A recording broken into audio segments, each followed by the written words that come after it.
No. Okay, just making sure. Okay, hello everyone, my name is Julie Houtman and I'm the president for this club. Just a few announcements. So since we have a lot of people in here, I figured I would address this. We have a lot of people that always ask us, like, how can I help with crew? And especially for our older supporters, right now we're kind of fundraising for our upcoming semester. We have a lot of big plans and big speakers that we're currently working on getting here. And of course, with every big speaker that we want, there's money involved. So if anybody wants to help fundraise for crew, we have a GoFundMe link, so feel free to talk to me afterwards. We'll be paying for stuff like security and speakers and food. Security mostly, I don't know if you guys heard in the past week, but we've been tabling and we get a lot of hecklers. In fact, we had somebody spit at us 2 weeks ago. 2 weeks ago. Yeah, so just for stuff like that, I reported her to the police because ironically enough, I recognized her from one of my classes. So justice is being served, but Good for you. I haven't seen Eddie yet. yeah. Other than that, also some more exciting news. So as of right now, it appears that we are the only pro Trump club on campus. But January, that's going to change, and that's good. We're going to have Students for Trump start coming on campus, and they're going to have monthly meetings. So yeah. So they reached out to the college Republicans first, and they didn't want to work with Students for Trump. So they came to us, and we are going to co-collaborate with them. We're still working on what days we're going to be meeting and what days they're going to be meeting. But the week that Students for Trump meets, we're not going to have a meeting. So that way you guys can go and support them. And then for the other 3 weeks of the month, we'll have our meetings and hopefully they'll come. And we want to work together because as Republicans, we shouldn't be having all these fightings and we shouldn't be fighting like this. So yeah, it'll be a lot of fun. So I'm excited for them to come on campus and start fighting the good fight. Other than that, we're good. Awesome. Sweet. Congressman Gosar, you're up. Oh, I'm ready? Yes. Again, speaker.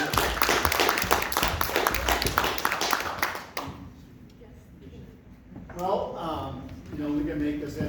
What I thought we could do is maybe hit 3 things, and then just open it up for dialogue and questions. How does that sound? Because everybody's a little bit different on what they want to know. Okay. So the first thing I'm going to talk to you about is something that we're working on that should be very, very poignant in your background. It's section 230 of the communications pieces. What am I bringing up here? What ends up happening is when the platforms like Facebook and Twitter were first made, they were given a blanket immunity from prosecution or any type of lawsuit. Why that's important right now is that the deep state is trying to embed those, or they actually have embedded those in the trade union. What that does is that actually codifies it in law again. So what we want to do is we want to make sure that fair open speech is still kept, not giving the government an upper hand. So we put forward an amendment to the Justice Department. Basically what it says is that you sign up for one of these platforms, and they're filtered. And you can find that they actually shadow ban, censor you, or invade, cause a problem with commerce, because that's also part of the problem. And you have the ability to hire an attorney and sue them. This way we're using the trial attorney, something that's already there, and we're not impugning free speech. So we'll see what's going to happen. But the trade deals have to get that out there. I'm not the only one. I was one of the first people to bring it up. Now Ted Cruz is up on it. Josh Hawley's on there. David Perdue is another one that's got some issues with it. But once again, we got problems with those platforms.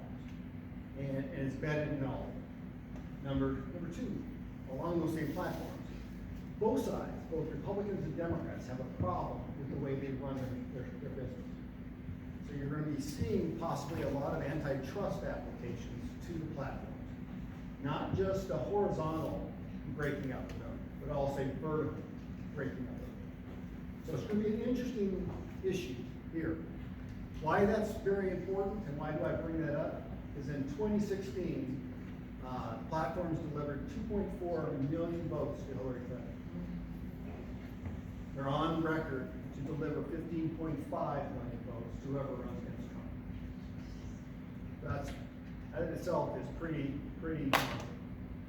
particularly when you start taking a look at the numbers from the last election. In 2016, if we just took DACA recipients and made them eligible to vote and put them in the states that they're at, and we would just take 5 states.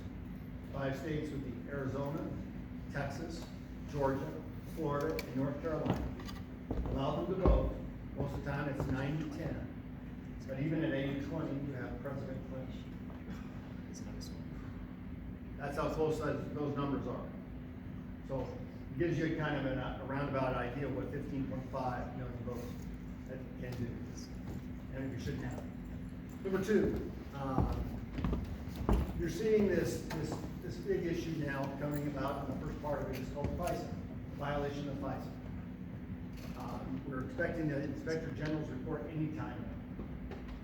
What's interesting about it is because of that report, when it was seen, the Durham and Barr report now has turned criminal.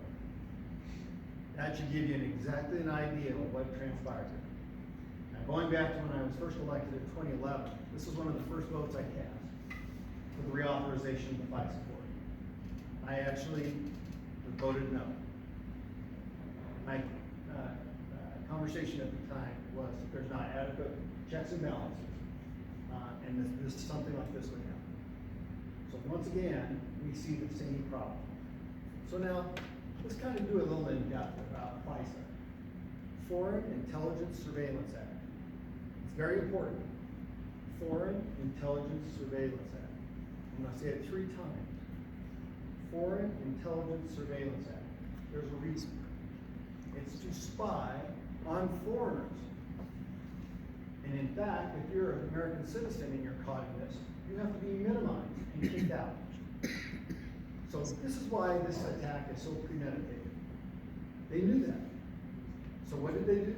They worked with our allies, Great Britain, Italy, Australia, and New Zealand. Used their intelligence services. They backed them up and a counterintelligence services on an American elected president-elect and president. That's how bad this situation is. That's how premeditated. This didn't happen by chance. Did not happen by chance at all. And when you see that criminal indictment, yes, people like James Clapper. 3 times already publicly he's thrown President Obama under the bus. Hey, we were just doing what the president asked us to do. You got John Brennan. You got Comey. You got Strzok and Page and Priestap. You got all these people. But remember, this goes all the way up. This goes to the White House.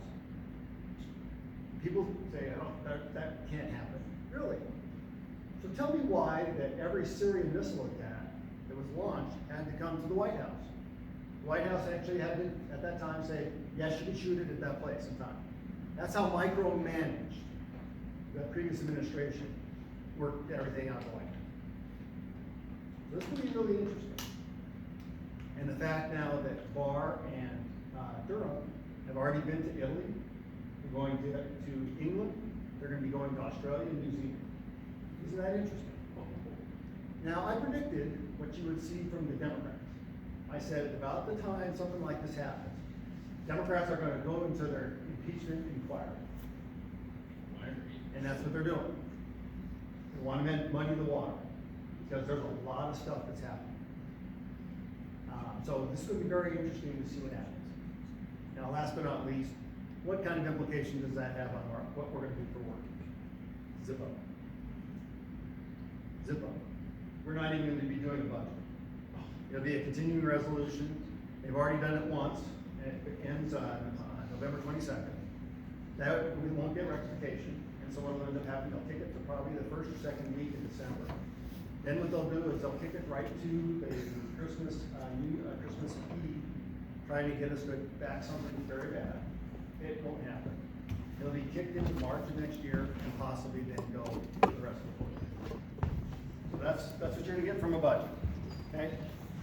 Number 2, the one issue with that is because it's a must-pass piece of legislation, people are going to be trying to hang things on it since it has to pass. So there'll be a lot of things that we're really concerned about, particularly for natural resources. And what the Trump administration has done is made us self-dependent. For example, 2 months ago, you actually had 1/5 of the world's energy supply interrupted. This country didn't even feel a blip. Didn't even feel a blip.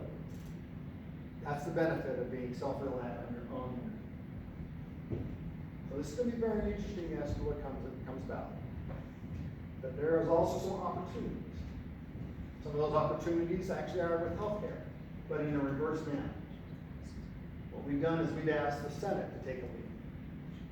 And there's some things that we can actually do to get us to a conversation when this election's over, getting something in healthcare going.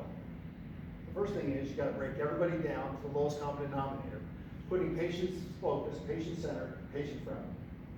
Well, something that hasn't been done that I've been preaching about for decades is to take away the Sherman and Clayton antitrust exemption from the medical insurance industry. Imagine that, make them compete for our business. Why that helps is that we rely on them to reimburse our hospitals, our doctors, our pharmacies, and pharmaceuticals. Amazing. So when they compete, all of those will start to change. Second one is HSA reforms. Empower the person instead of victimizing. Revolutionize it. Get the government out of the way. For example, make it so that if you don't use it, you don't lose it. It builds like a 401k for your health care. Make it big. Make it big so that you cover premiums if that's what you want in your co-pays and deductibles. Or you can go through like the religious exemptions like we're starting to see. We've got a good history on the religious exemptions. And why I bring them up is now we've got 5 years on them. And guess what? 90% of them pay less than half of what Obamacare rates are. Whoa, that's pretty spectacular. So we want to get the innovative engines going.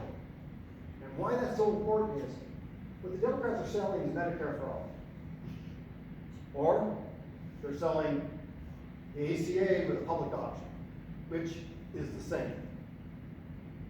People will say, well, what are you talking about, Dr. Gosar?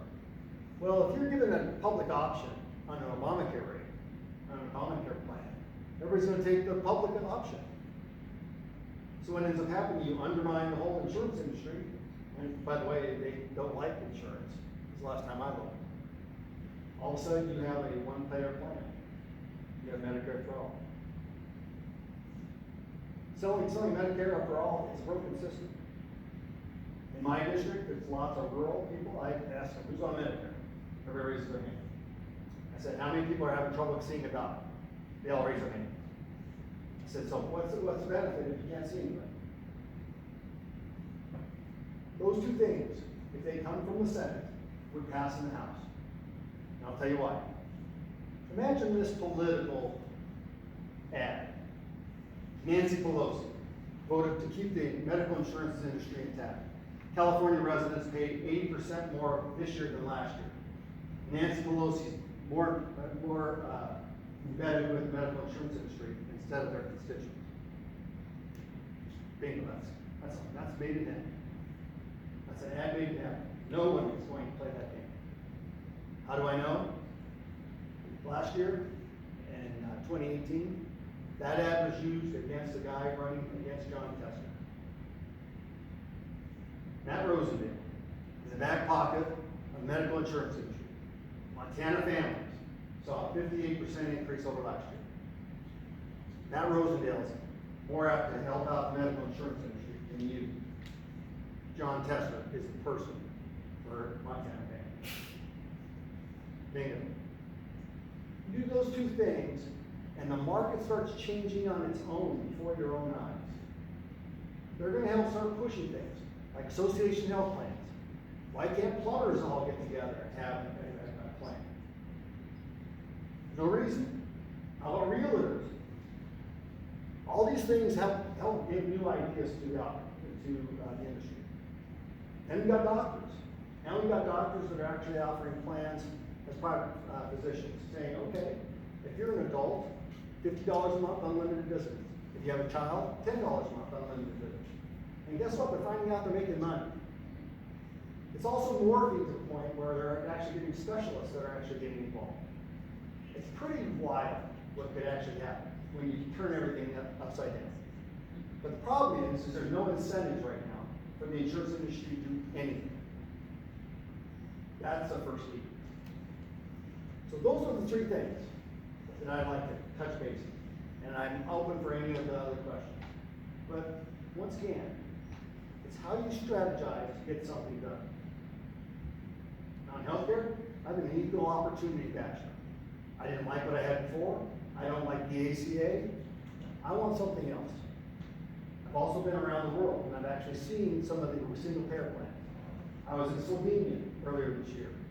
I sat down with the president and his whole cabinet for lunch. You know what the subject of the conversation was? Healthcare. It's failing. He was wondering why I was doing the things that I was doing. I don't know all the opportunities and possibilities, but I do know how to break people down and get them to the table to have that discussion. Because if it's patient-focused, patient-centered, patient-friendly, it will work. It will work. It may take some time to build it, but when you build it, people are buying it. Where's your question? Yes? About immigration. Immigration. We're a border state. Yep. Well, immigration is not going to get anything done. I mean, that's part of the problem right now with the NDAA. Because there's, I believe, $4.7 billion in that NDAA for border security for fencing. And that's part of the problem. And, you know, you've seen the tragedy that occurred yesterday.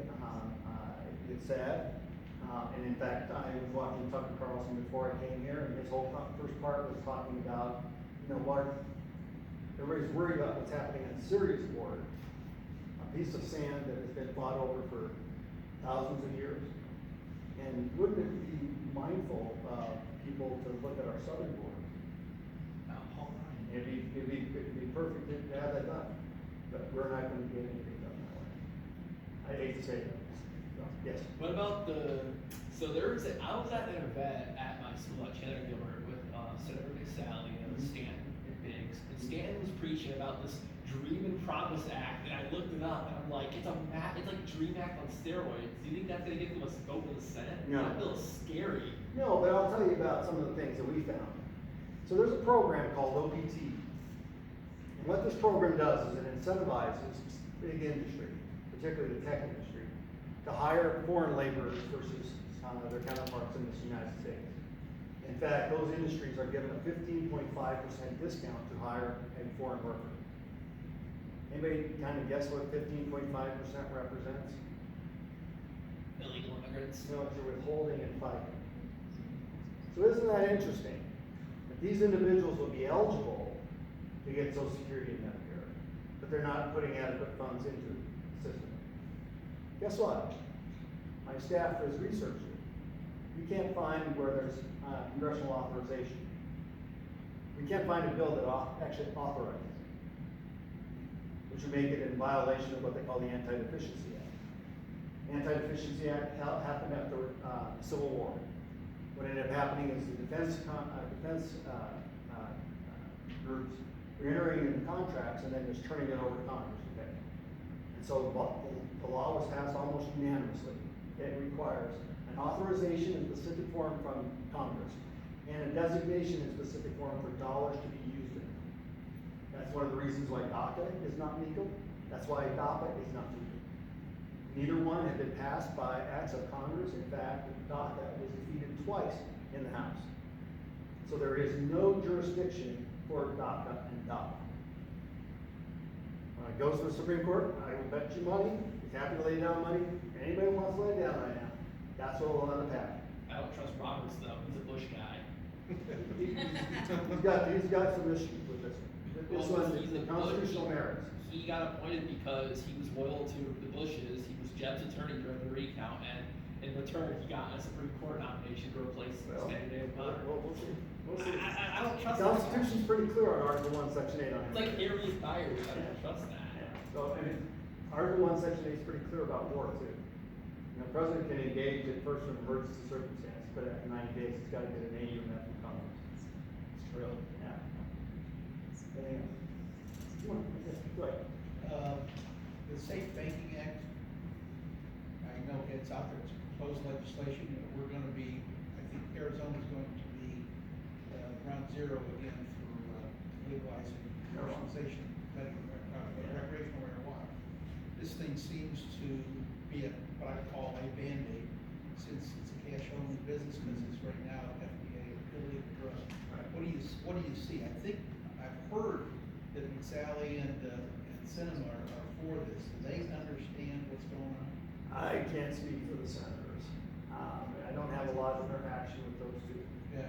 You know, so, the only thing that I really have with Sally is I turned over a lot of our portfolio to her, you know, to help engage in some of the issues for Arizona. You know, like, for example, downloads. You know, this was a promise that John McCain made me that we put in the NDAA, that he didn't survive to do the NDAA. You know, so that would have been a big relief, because that was an administrative fiasco that carved out Clark County, part of Clark County, Nevada, and Mojave County, Arizona. They're closer to the blast, I mean, parts of Coconino County and Navajo and Apache. And they were carved away from getting that benefit. It doesn't give them the benefit, it gives them the opportunity to claim that benefit, which is only $35,000. Yeah. It's only fair. But we can't seem to get it through with an amendment. Everybody keeps saying that it has to have an authorization. We have searched, we got a number of pay-fors, but she didn't even reach out to ask us for the pay-fors. But take that might be something that actually passes. That's not good. Yeah, so it depends upon what the Senate will do. The Senate has been very, very, very slow until yesterday. There was a number of things that went unusually fast with no inspection. What were they doing, like, perfect judges? Nope. No, there was legislation that was passed. It was introduced and there was nobody on the floor that passed by unanimous consent. What about that S.386 bill? You know what I'm talking about? The Indian, oh my God, it was all over Breitbart News. It was the Mike Lee bill he wanted to push through. Oh, well, that's what we've been talking about. Yeah, so in this OPT, that OPT, listen to this. If you pass that bill, for the next 10 years, there'll be nothing but Indians from India. For 10 years. Nobody else. In that same bill, EB-5s, which are business orientation, will be nothing but Chinese. I know hardly any That's- transition. I've had this conversation, I mean, you know, I get what people are after, but why would you incentivize a foreign worker over an American worker? We've been pushing STEM. I mean, we've been asking everybody to do STEM. And now we have a 50% unemployment rate with our citizens because of this, one of the reasons is this bill. It has no authorization that we can find. And I had the conversation with a plane just last weekend with Senator Lee, and had a very, very poignant conversation. You don't have to disclose, don't worry, but He's a constitutional scholar, and I He told him is. fine for him. look, I have a lot of respect for the guy, but I don't know what he's thinking. I mean, Well, I kind of do with that culture because I've lived a lot with the LDS church. They got big hearts, they welcome everybody. or well, where the district where I'm from, you have to be LGS to win the congressional race, like Andy or Jeff. You have to, yeah, that's just how it is. Gotcha. Where I'm from. Do you have a question? Yeah, but I thought of one in the meantime. So Go ahead. you mentioned the shooting that was at the border. Yes. In Morgan County. Yeah. And that was done by the cartels. Yeah, And that's the what I was cartels pointing to. are propped up by drug money, mostly. Yep. And they steal oil from Mexico, but the government does. We were talking about legalizing or decriminalizing marijuana. I don't know what that act actually. City of Council, probably about proposition for it. There'll be a proposition on the state here So for recreational recreation. use. Although the polling that I've seen actually shows it's underwater. So it could very be defended like it was. It's close still. It's still close, but the last poll I saw was 51% chance. It was close 2016. So it'll be very interesting to see. My whole take has been, I was one of two members, both doctors, myself and Andy Harris, and went back to the NIH and said, listen, you know, we're talking about reports and studies that are 20 years old. Let's start bringing it back and let's start doing these studies and find out what truly can happen, if anything can happen. Those studies have now been going on for almost 3 years.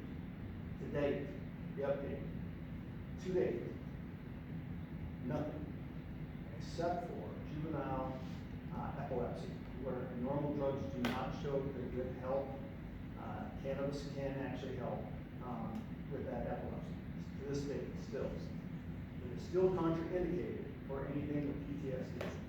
It is a problem, a big problem, yeah.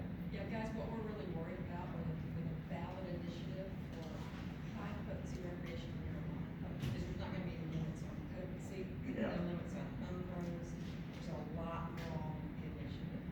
And we don't want our kids using, we don't want our tourism industry impacted, we don't want our business climate impacted. The dispensaries are behind it, big tobacco is behind it, we don't wanna make them wealthy. So I think before you vote for something like this, or even put it on the ballot, be sure you completely understand what's in the initiative. Basically, they don't regulate it, That's right. because I don't wanna lose the nose, but I actually. And Not- guys, and please not only go- that, please- it's going please into read the the Rocky Mountain High Intensity Drug Trafficking. And not only that, it's going into the Constitution, our state constitution, and it's not gonna be able to get changed.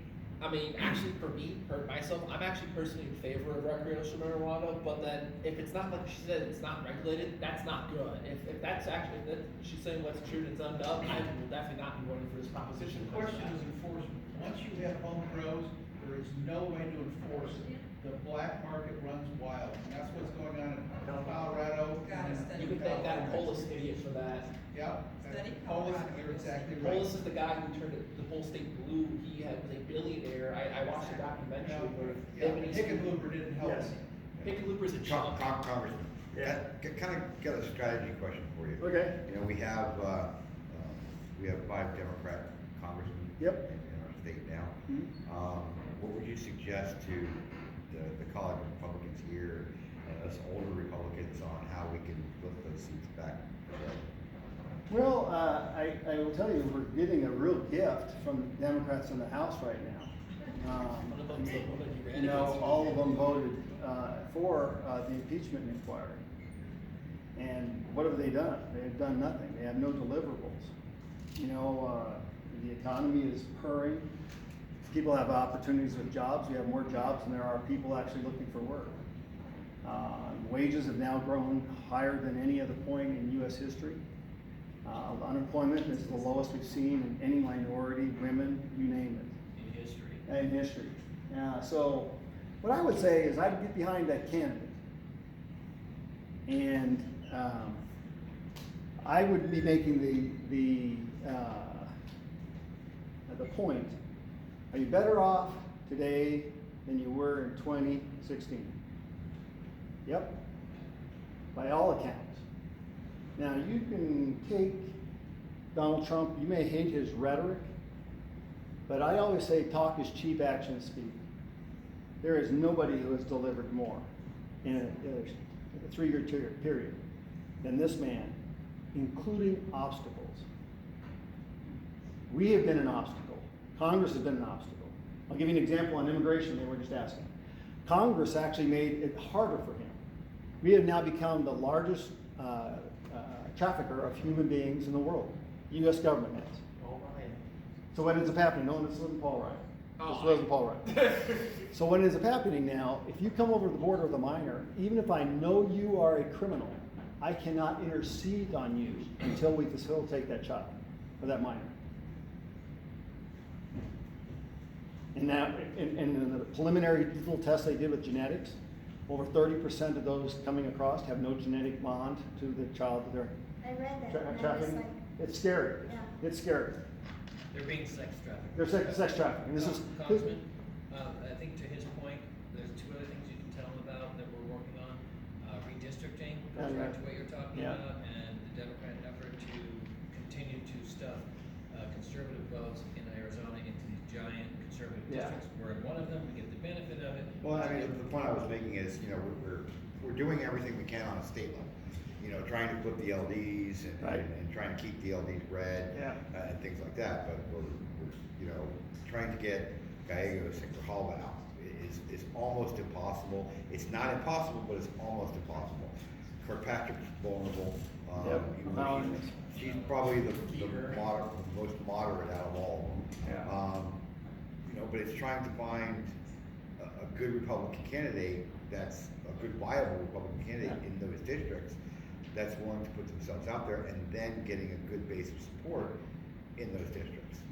I'm asking for your suggestion. I mean, it's, you know, yourself, David, and Andy and Debbie, we have a great, you know, Republican core there, but it's how do we get more support for the rest? Congressman, let me tell you about that group we met with in DC. Yeah, so, They're trying to target unregistered Conservatives. conservatives, which are tens of thousands in Pima County, for example, people who have sort of outgrown the Disenfranchised. system completely. They're They don't disenfranchised. know, but they share conservative values, so it's cost a lot of money, but they're trying to target them through mail, find out who they are based on 4 questions, and visit them personally through precinct chairs, getting them to sign up and vote Republican. There are tens of thousands in Pima County and other counties. Yeah, this is my chief of staff. Yeah, okay, I'd like to talk to you after this. Sure, Yeah, sure. there's a couple other things, I wouldn't rule out Rahalva. I share a common border with Raul. Raul does nothing for business people. I know. I've had to intervene, on Operation Choke Point down in Nogales. All the banks were leaving because, Operation Choke Point, which is the laundering of money, where any denomination of $10,000 or greater has to be looked at. They took it actually down at times to $1,000. So banks were failing. They begged us to come down. So we brought the FDIC. It wasn't in our wheelhouse. We went to the FDIC, brought them down to Nogales, talked to the city council, talked to the business community, and got some relief, got some flexibility. And guess what? Chase Bank stayed, and Bank One Yuma. Twice a year I go to Tucson and I speak to the Western Business Coalition, because Raul's comment on business, he doesn't believe in profit. So with that being said, a Republican with no money has 40% of the vote. There's a Marine veteran, Republican, prior law enforcement, just filed his paperwork in CD3, day before yesterday. That's kind of what I'm asking, Daniel Wood. I will tell you, I know this district pretty well, because I've had to do a lot with them.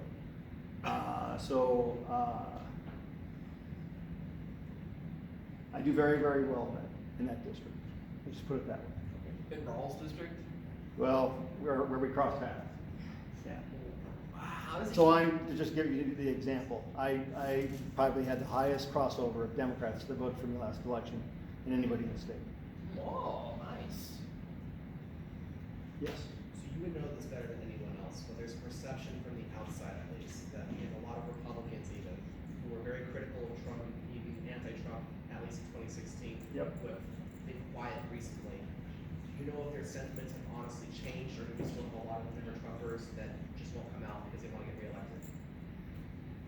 That's a good question. In the minority in the House, it's easy. It's easy now to be opposition. Everybody's a conservative. There's some votes you could look at really carefully, and you'll see some problems. But just from like private interactions. There's still sentiments people. change. I'll tell you, there's a number of people that they're watching. They're watching his poll numbers and watching to see what he can do. That's why these elections were so important. Personally in Kentucky, Bevin wouldn't have been even close if Trump didn't come in. Bevin is not liked.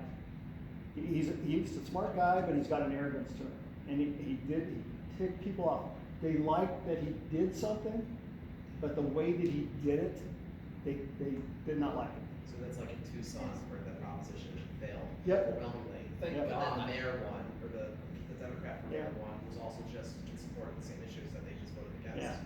Well, I mean, these are issues that we have to look at. Right now, Congressman, the president is polling at 95% of With Republicans, Republicans. which is also a better rate. Unprecedented, yeah. That's actually unprecedented because Bush was like really at that rate too. Yeah. Correct, it was very high, but I'd say it's less in Congress among the Republicans. I think there's a lot of fair weather Yeah, Republicans who there have are. been elected and they're waiting. They're doing And the this. first ones to comment, if the media says, well, President Trump said the following, what do you think of that? Because they want criticism. Watch, if you want to know who supports the president, who's a never Trumper, look for the people who are in the media that jump on President Trump when the media asks That them. one cloud in the hill. Well, Well, so, Correct. to give you an example, that you can start looking, is the comments on the pullback in Syria. That'll tell you a lot of what you need to know. You know, so we back the president. And if you start looking at this, you know, last time we looked, you have a contract with Turkey, whether you like it or not. They're NATO. Kurds aren't. So you gotta be careful. Kurds have used the American military as shields. They run in and commit acts of atrocities against the Turks and run back and hide behind our men. And by the way, I want to ask everybody, how many people, how many men and women in the armed forces were pulled back from the front line? Anybody want to guess? 25. 28. 28. 28. You're freaking over 28. Yeah, so you're gonna hold that with 28? I know our guys and gals are great, but 28 is putting them out to dry. So, you know, and then you gotta know the Kurds. You know, PKK, the Maoists, you betcha. Almost all. They're fighting amongst themselves, but I'll give you a good analogy.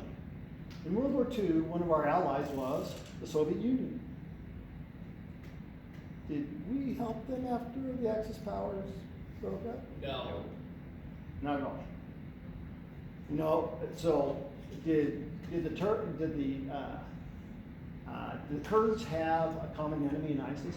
Yes, they did. They're also training Antifa apparently too. Yep, yep, so I mean, so this is very interesting. Let me ask you another question. How many years have we been fighting over that piece of sand over there? Millennia. Thousands of years. Not us, but everybody has been fighting over for 1,000 years. So I don't think our involvement is going to change much. And you know, we're trying to do nation building. How well is that done in the Middle East? You know, and here's the last point. A lot of mission creep. So what was our objective going in there? And what's our objective now? And going back to Article 1, Section 8, if Nancy Pelosi wants to be over in Syria, be my guest. Article 1, Section 8, she can bring up a resolution for an AUMF tomorrow. Get after it. But make sure you put your John Henry in there, yes or no.